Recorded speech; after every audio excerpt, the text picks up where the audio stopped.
In this app, we're going to demonstrate one of your GPS apps. I'm going to turn it on. We're going to swipe up from the bottom. We'll put in your PIN. Come on. And this is the normal screen that you come to when the phone opens up.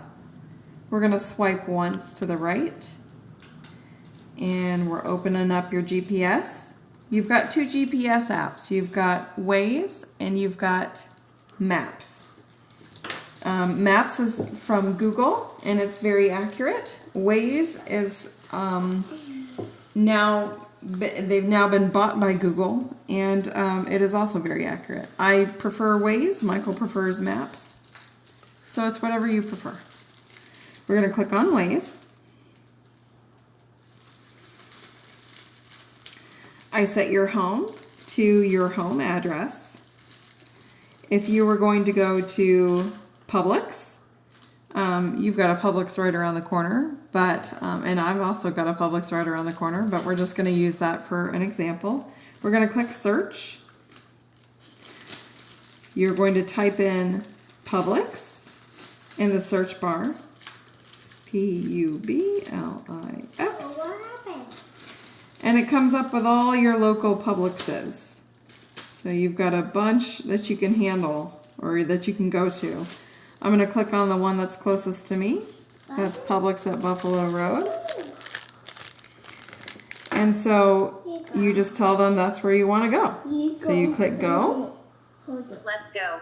In 700 feet, turn left. So she's already telling us where to go.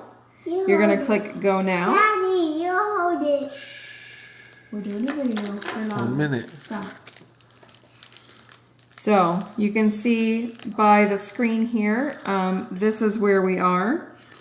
Waze is silly in that sometimes, depending on your orientation, it wants you to go down to the circle at the end of the drive, but or at the end of the road here. But that's just because it thinks we're heading in that direction. So you just follow the purple line as you're driving. She will tell you where to go as you're turning. This is Moccasin Wallow here. You're going to come out of 49th Avenue East, take a right on Moccasin Wallow. We'll follow it. Stop, please. We'll follow it over the interstate. Mommy. Shh. We're going to take a right on Buffalo Road and follow it. And there's the Publix right there. So easy peasy. She tells you exactly how to get there. We're going to click on the recenter button. It's going to bring you back to right where you are. And then to turn off Waze, I click the magnifying glass here. And then there's this power button up here. You click the power button and it turns off Waze. And that's it.